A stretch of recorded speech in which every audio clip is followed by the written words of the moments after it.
আসসালামু আলাইকুম রহমতুল্লাহ। আমি ডাক্তার মাহফুজুর রহমান।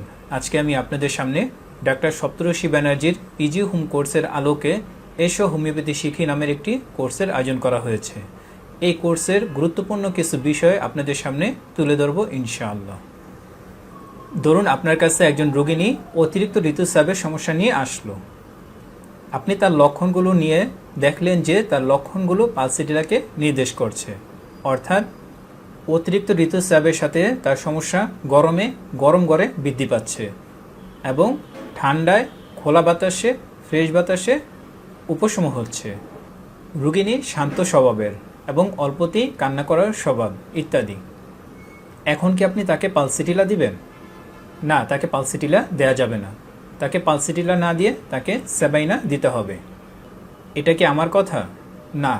আপনি যদি ডাক্তার ন্যাশের ম্যাট্রিওমেডিকাতে সেবাইনা ওষুধটি পড়েন তাহলে সেখানে দেখতে পাবেন, সেখানে লেখা আছে সেবাইনা।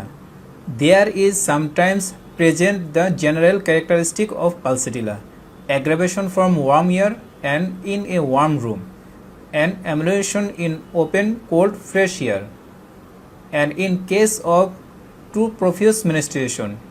But you cannot give Pulsatilla because it increases the already too profuse flow. সুতরাং তখন রোগিনীকে পালসিটিলা দেওয়া যাবে না, তাকে সেবাইনা দিতে হবে।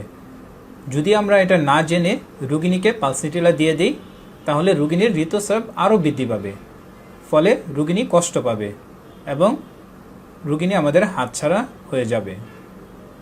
পালসিটিলার আরেকটি গুরুত্বপূর্ণ টিপস, আমরা সবাই জানি পালসিটিলা এবং সিপিআর রোগীরা ডাক্তারের সামনে কান্না করে। এখন আমাদেরকে জানতে হবে কে কখন কান্না করে, তাহলেই আমরা রোগীর জন্য সঠিক ওষুধটা নির্বাচন করতে পারবো।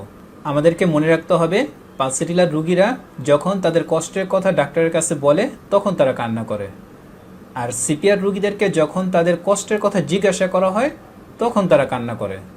যদি আমরা ক্লার্ক ডিকশনারিতে দেখি সেখানে পালসিটিলা ওয়াদার রিলেশনশিপের কম্পেয়ারে উল্লেখ আছে, pulsatilla cries when telling her symptoms, sepia weeps when question about her symptoms.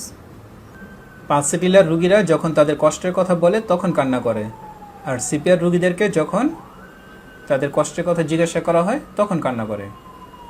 আমরা যদি এ ধরনের ছোট ছোট পার্থক্যগুলো মনে রাখতে পারি তাহলে আমরা রোগীর জন্য সঠিক ওষুধটি নির্বাচন করতে পারবো।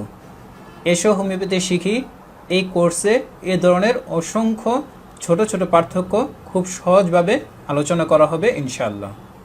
আরও কিছু গুরুত্বপূর্ণ টিপস, যেমন একুইট রোগের ক্ষেত্রে দেখা যায় নির্দিষ্ট কিছু ঔষধে নির্দিষ্ট কিছু অর্গান আক্রান্ত হয়। যেমন বেলাডোনার রোগীদের ঠান্ডা লাগলে প্রথমেই গলা এবং মাথা আক্রান্ত হয়। এলিয়ামসিপা, ব্রাইনিয়া এবং ডালকামার রোগীদের ঠান্ডা লাগলে প্রথমে নাক আক্রান্ত হয়। ফেরামফস, ইপিকাক এবং ওসিমাম ক্যানের রোগীদের ঠান্ডা লাগলে প্রথমে বুক আক্রান্ত হয়। ইফুশিয়া রোগীদের ঠান্ডা লাগলে প্রথমে চোখ আক্রান্ত হয়। ক্যামোমিলা এবং হিপারসার্ভের রোগীদের ঠান্ডা লাগলে প্রথমে কান আক্রান্ত হয়। সেবাডিলার রোগীদের ঠান্ডা লাগা হাঁচি দিয়ে শুরু হয়। সেবাডিলার রোগীদের ঠান্ডা লাগা প্রথমে হাঁচি দিয়ে শুরু হয়। এ ধরনের টিপসগুলো যদি আমরা মনে রাখতে পারি তাহলে আমরা একুইট রোগে খুব সহজেই রোগীর জন্য সঠিক ওষুধটি নির্বাচন করতে পারবো। আবার আমাদের প্রতিটি ঔষধের এমন কিছু কি সিমটম আছে যেগুলো রোগীর মধ্যে না থাকলে ওই ওষুধটি নির্বাচিত হয় না। যেমন যদি আক্ষেপ এবং ব্যথা না থাকে তাহলে ম্যাকফস নির্বাচিত হয় না। No spasm, no pain, no mag phos. Renal কলিকের সাথে যদি বমি না থাকে তাহলে ওসিমাম ক্যান নির্বাচিত হয় না। No vomiting, no ocimum canum. যদি রক্তপাত না থাকে তাহলে মেলিফোলিয়াম নির্বাচিত হয় না। No haemorrhage, no millefolium. যদি রোগীর মধ্যে দুশ্চিন্তা এবং অস্থিরতা না থাকে তাহলে আর্সেনিক অ্যালবাম নির্বাচিত হয় না।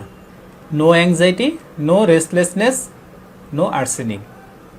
মুখমণ্ডলে লাল ভাব না থাকলে বেলাডোনা নির্বাচিত হয় না। No redness of the face, no belladonna.